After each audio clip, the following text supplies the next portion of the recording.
Hello, my name is Mekel Rogers, and I am the composer of Pulsate. And I've got my score right here to talk a little bit about the piece and hopefully give you some performance tips on it that'll help you make it a little bit more musical. The idea behind Pulsate is that there's a main melody that is more of a rhythm that goes through the entire piece that makes you think like that you are going back and forth between two different time signatures, even though you're not. The main melody goes bum bum bum bum bum bum bum bum bum bum bum bum bum bum bum, and it feels like that you're going back and forth between 6/8 time and 3/4 time. 1 2 3 4 5 6 1 2 3 1 2 3 4 5 6 1 2 3 1, but you're actually not. You're actually staying in 3/4 time throughout the entire piece. And as a result, it just feels like it's a little bit off kilter, yeah. And so the idea behind that ostinato is to make sure that you separate the rhythm so that it doesn't sound muddy, because you don't want da da da da da da, because it's going to sound, you know, really really muddy in the ensemble.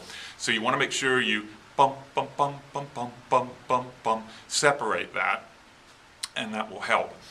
As you go through the piece, you'll notice that that ostinato, that repeated rhythm, continues and it gets bounced around from section to section. But the other parts in the piece, the other sections in the band, have things that layer on top of it or go along with it, and those are constantly changing. So you want to make sure that you bring out whatever the new concept is, so that you don't just get the ostinato the whole time, okay? The ostinato at the beginning is very important, but as other things come in, it starts retreating a little bit more into the background, and you want to make sure that you can hear the new things that come out. Be careful of the accidentals. There are a couple of accidentals throughout the piece. It's in D minor, but it actually flirts with D major a little bit. And as a result, when I do a little bit of motion into D major, there's a couple of sharps that you may not normally see. They're easy to play, but you might want to perhaps think about the inharmonic to that note if you're not used to seeing, for example, a C sharp in the flutes or whatever. You might want to think of it as a D flat as opposed to a C sharp, same note, but it'll make more sense to you as the D flat. You can do it either way, or you can, you know, just look at the sharp and then label it, you know. But there's not many of them, and they're not hard to play. You just want to make sure that you're very aware of them so that you don't have any little mistakes as you go through. The last measure and has 3 chords in it. Actually, I think it's the last 2 measures. Yeah, here it is. I'm looking at my score. The last 2 measures have those 3 chords, bum, bum, bum. And it's also earlier in the piece, let's see, where is it? Yeah, 25 and 26. And those chords can easily sound grunted if you're not careful. I found the best way to get a group to do that is to treat them like fermata chords, hold them out, so that the students can hear and tune each one of those chords, and then they know what chord they're going for. It's not just a but it's an actual resonating chord. And then once the students hear that, then you can take it down to, you know, half notes, and then do it as quarter notes, and then you can finally do it in the accented 1/8 notes that it is, okay?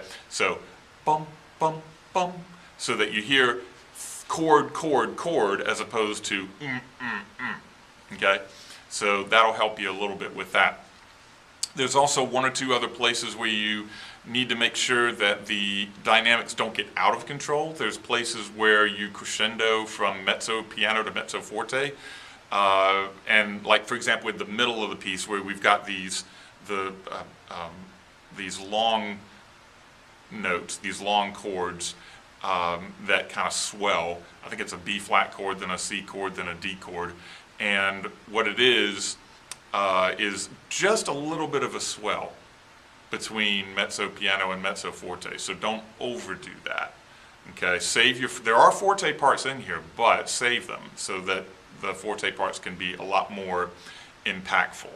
Okay, and also the stuff that gets layered on top of it, like that little flute, clarinet, and trumpet thing, dee-da-dee-da-da-da-da-da. Just make sure that that stays really, really smooth and just kind of floats above those long chords. Okay, and then once you get to past that middle section, you get to 63, and 63 to the end is basically a shortened version of the opening statement.